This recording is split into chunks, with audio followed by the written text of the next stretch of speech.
जिस तरीके से आज गरीबों को दिल्ली के अंदर उजाड़ा जा रहा है, उनकी झोंपड़ी का उजाड़ा जा रहा है। हम रेखा गुप्ता जी को झोंपड़ी देने आए हैं और उनको बताना चाहते हैं, रेखा गुप्ता जी आप कम से कम देखिए गरीब किस तरीके से रहता है। उसके पास पंखा भी नहीं होता है, कई बार बिजली भी नहीं होती है, लेकिन उसके बावजूद भी आप उन गरीबों को उजाड़ रहे हैं। यही दिखाने के लिए आज विधानसभा का घेराव करने आए हैं और रेखा गुप्ता जी को संदेश देने आए हैं। उन्हीं झुग्गियों में एसी मिल जाती है। देखिए ये तो एक मैनिपुलेटिंग चीजें हैं, किस चीज को बढ़ाना करना। चलो एसी थी, झुग्गियां तोड़ी गई तो उन एसी वो बिजली कहाँ से आई, वो उनके आधार कार्ड कहाँ से आए, बिजली के बिल थे, पानी के बिल थे, तो ये गवर्नमेंट ने दिए थे, तो उनको कम से कम ऐसा व्यवस्था करनी चाहिए तो उन गरीबों को उजाड़ने से पहले उनको घर देने चाहिए। सरकारी जमीन पर कब तक रहेंगे? देखिए आप मेरी बात सुनिए, सरकारी जमीन अब सरकारें जब इनकी दिल्ली के अंदर पहली सरकार बीजेपी की बनी, क्या इनको नहीं पता था कि कहाँ पर झुग्गी है, कहाँ पर ये सब बीजेपी के टाइम के किए हुए काम है। लेकिन आज वो उन चीजों आकर तो कांग्रेस गई ना। देखिए कांग्रेस ने तो हमेशा लोगों को बसाया है, गरीब के साथ खड़ी हुई है, उसने लोगों के साथ कभी अन्याय नहीं होने दिया। आज चाहे भाजपा सरकार यहाँ सत्ता में है या नहीं है, लेकिन वो गरीबों की लड़ाई लड़ती है और लड़ती रहेगी। कांग्रेस से तो सवाल किया नहीं, बीजेपी से सवाल कर। देखिए मेरी बात सुनिए, आज जो सत्ता में होगा उससे तो जवाब किया होगा। कांग्रेस सत्ता में नहीं, लेकिन उसका विरोध कर रही है, यही कांग्रेस है, सिद्धांत है, इन्हीं पे काम करती है। तो सरकार की जमीन पर रह रहे, आपको नहीं लगता गलत है? देखिए आप समझे नहीं, आप उनको जब सरकार ने जब वो चीजें दी, बिजली दी है, वो किन सरकारों के अंदर हुए? बीजेपी का राज भी रहा है, भाजपा का सरकार राज भी रहा है, आम आदमी पार्टी का राज भी रहा है और जनता दल का भी राज रहा है। एहसान कर दिए ना। देखिए लेकिन उनको पहले व्यवस्था करो, आप उनको व्यवस्था करिए, फिर तोड़िए, उनको बनाइए। हम ये कहना चाहते हैं। तो एहसान कर दिए ना, 40 साल आपको रहने नहीं, आप समझे नहीं, एहसान नहीं होता। किसी गरीब का घर जब उजड़ता है तो गरीबी जानता है। ये बीजेपी वाले लोग बड़े बड़े धन्ना सेठ हैं, ये नहीं जानते इस चीज को। बीजेपी में भी तो गरीब थे, देखिए मोदी जी गरीब थे। बीजेपी में गरीब, देखिए मोदी जी गरीब होते तो आज वो दिल्ली के अंदर झुग्गी झोंपड़े को तोड़ने ही नहीं देते, टूटने ही नहीं देते ये चीज। लेकिन आप क्या लग रहा है कि 40 साल आपको रहने दिया जमीन पर, आपके पास कागज थोड़ी है उस जमीन? देखिए हमने आपको क्या कहा है, जब ये सरकार दिल्ली के अंदर आई, बीजेपी ने एक जुमला छोड़ा, जहाँ झुग्गी वही मकान।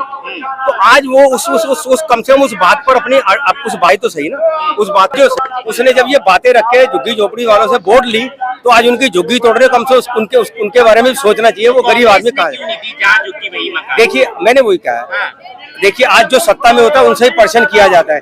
जब कांग्रेस थी, कांग्रेस से ही जवाब करता था, कांग्रेस हर चीज का समाधान निकालती थी, लेकिन बीजेपी इन चीजों को नकार रही है। वो समाधान केजरीवाल की सरकार रही, आपने उनसे भी सवाल नहीं किया? बिल्कुल, कांग्रेस ने केजरीवाल के राज में भी सवाल करे, जवाब करे।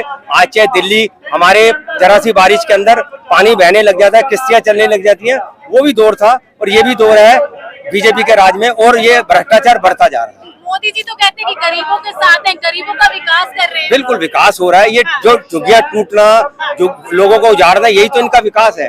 ये बड़े धन्ना सेठों, अडानी और अंबानी के बातें करते हैं, उनको फायदा देते हैं, ये गरीब का दर्द नहीं जानते। गरीब का दर्द वही रहता है जो जमीन पर रहता है और जो जमीन को समझता है।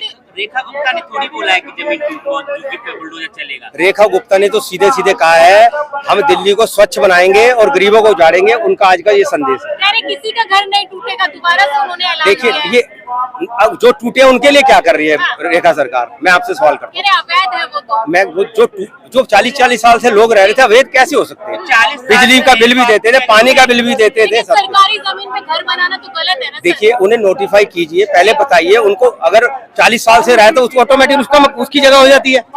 कोई भी कहीं पर भी दिल्ली सरकार की अगर कहीं पर आज ये बातें कर रहे हैं, आज हमारे एक अम्बेडकर साहब ने कहा है, जो जहाँ पर रहता है, क्या ये गांव के अंदर क्या जमीनों की रजिस्ट्रियां होती हैं?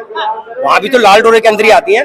जो लोग रह रहे सरकारी जमीन पे लोग आप सब, लेकिन उसका समाधान निकालिए ना, लोगों को उजाड़िए मत, समाधान निकालिए। किस तरीके से लोगों को उजाड़ रहे हो, कम से कम उनको लोगों को बसाइए भी।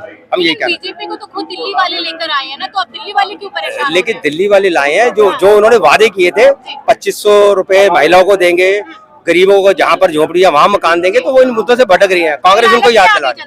लालच, देखिए लालच क्या होता है? वोट बैंक की राजनीति करी बीजेपी ने और उनको ठगा, और आज उन्हीं को उजाड़ रहे हैं। क्या कुछ कहना चाहेंगे मोदी सरकार? मोदी सरकार से हम कहना चाहते हैं, जहाँ पर झुग्गी है उनको पहले मकान दीजिए, फिर उनको वहां से जैसे भी उनको वो करिए। ठीक है, कोई आपको कहीं कहीं कमी नजर आती है, आप सिस्टम को ठीक करिए, लेकिन उनको बसाइए, उसके बाद सिस्टम को सही करिए। जिनके पास टोकन है, जिनके पास कागज है, देखिए घर दिए मेरी साहब, आप जब से दिल्ली सरकार बनी है, मैं नहीं समझता दिल्ली के अंदर 70% लोगों के पास राशन कार्ड है। मेरे को कुछ लोग ही होंगे जिनके पास राशन कार्ड होंगे, नहीं तो आज की डेट में या 36 तरह के कार्ड आ गए, कुछ ये वेरीफाई नहीं कर पाएंगे किसको क्या देना चाहिए, इनको खुद ही नहीं पता कथनी और करने में क्या फर्क है। कांग्रेस पे आरोप लगता है कि खुद रोहिंग्या को बसाया है, अरविंद केजरीवाल पे भी आरोप लगता है। देखिए, अरविंद केजरीवाल ने जब काम करा, दिल्ली का बेड़ा गर्क करा, भाजपा आ गया और वहां बेड़ा गर्क हो रहा है। कांग्रेस शीला सरकार में दिल्ली बनी है और दिल्ली को बनाया गया है, दिल्ली में बसावट की गई है। हर्षु भाई, कांग्रेस का तो वजूद नहीं है ना दिल्ली में अब तो। देखिए कांग्रेस हमने क्या किया, कांग्रेस सत्ता में रहे ना ले, वो जनता की आवाज को उठाती है, करती है और लोगों की समस्याओं को समझती है।